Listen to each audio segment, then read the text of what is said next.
नमस्कार, मैं doctor Nalin Kumar Suri, family physician आपका अपने चैनल पे स्वागत करता हूं, अभिनंदन करता हूं।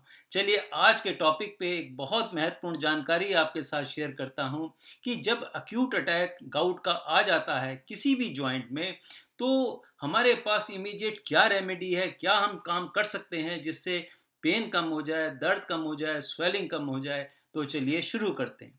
देखिए, आपने रात को पार्टी अटेंड की, वहाँ पे नॉन वेज काफ़ी खाया, अल्कोहल का सेवन किया, बियर का सेवन किया और देखते हैं कि रात के ढाई 3 बजे अचानक किसी भी जॉइंट में, ख़ास तौर पे जो टो जॉइंट है, उसमें स्वेलिंग हो गई, रेडनेस हो गई, बहुत ज़्यादा सीवियर पेन हो गया। आपको समझ नहीं आ रहा कि डॉक्टर भी नहीं मिल सकता, दवाई भी नहीं है, तो हम क्या करें? किस प्रकार से हम इसकी आराम दें? तो चलिए फिर बात आती है कि कभी भी कोई स्वेलिंग होती है शरीर में, तो हम क्या करते हैं कि हम उसकी सिकाई करते हैं।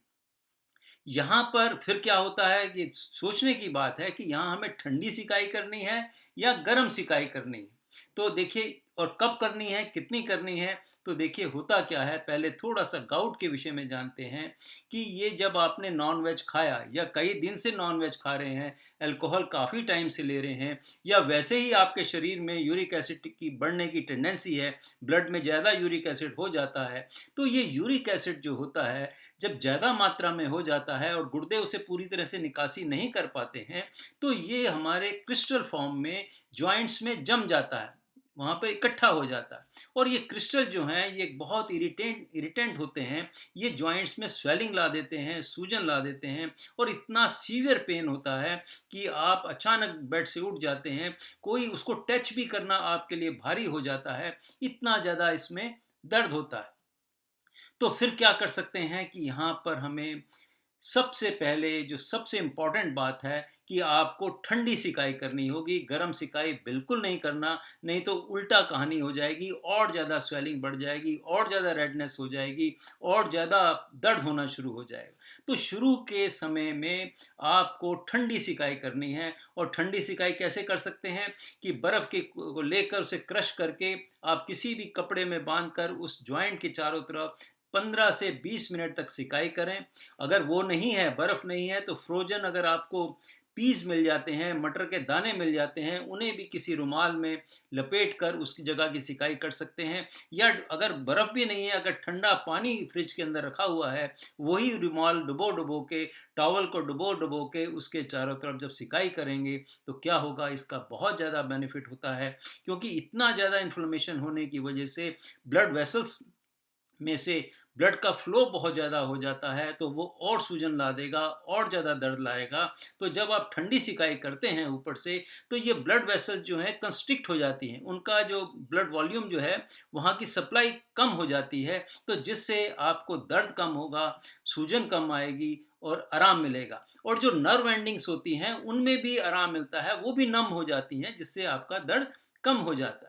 तो लेकिन एक बात का ध्यान रखना चाहिए, कभी भी ये सिकाई जो है डायरेक्ट बर्फ़ की उसके जॉइंट्स के ऊपर नहीं करनी चाहिए, इससे नुकसान हो जाता है, फ्रॉस्ट बाइट हो सकती है। हमेशा एक बैरियर होना चाहिए, एक रुमाल का ज़रूर लगा के रखें, कोई भी कपड़ा लगा के रखें और उसकी सिकाई आप करते रहें। और ये सिकाई जो है पूरे दिन में कई बार कर सकते हैं, 5-7 बार कर सकते हैं। 15 से 20 मिनट की जब आप सिकाई करेंगे, तो धीरे-धीरे क्या होगा, ये स्वेलिंग कम हो जाएगी, आपका दर्द कम हो जाएगा।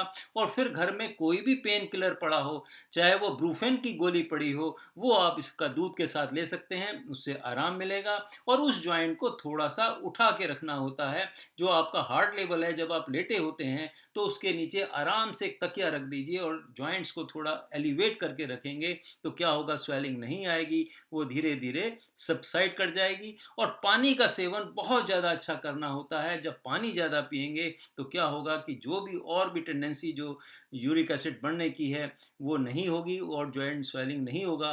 और धीरे धीरे 48 घंटे के अंदर अंदर ये स्वेलिंग धीरे धीरे सबसाइड कर जाती है।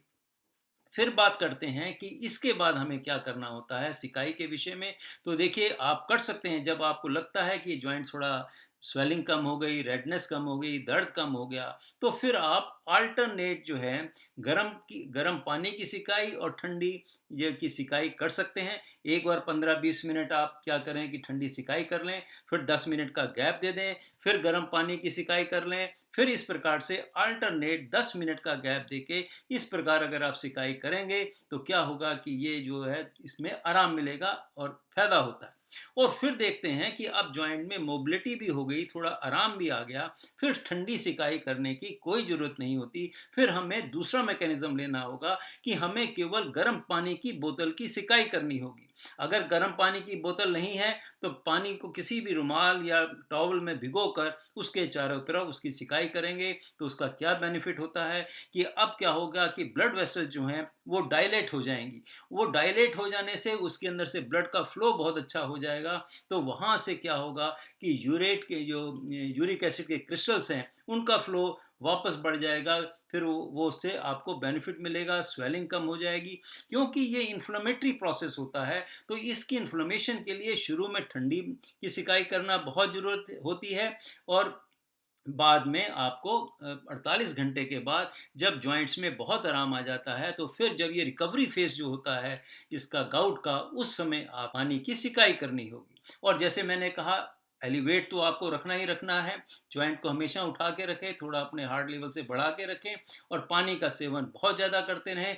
स्ट्रेस नहीं रखना है, टेंशन लेने से और ज़्यादा परेशानी होती है। और फिर आप डॉक्टर को दिखा लें या घर में जो ब्रूफेन की गोली है वो भी अगर आप 3 बार दूध के साथ लेते रहेंगे, थोड़े थोड़े दूध के साथ, तो क्या होगा कि इसमें सबसाइड हो जाता है।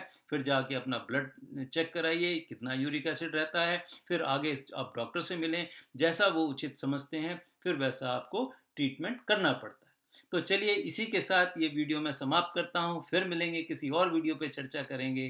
तब तक के लिए नमस्कार, बाय बाय।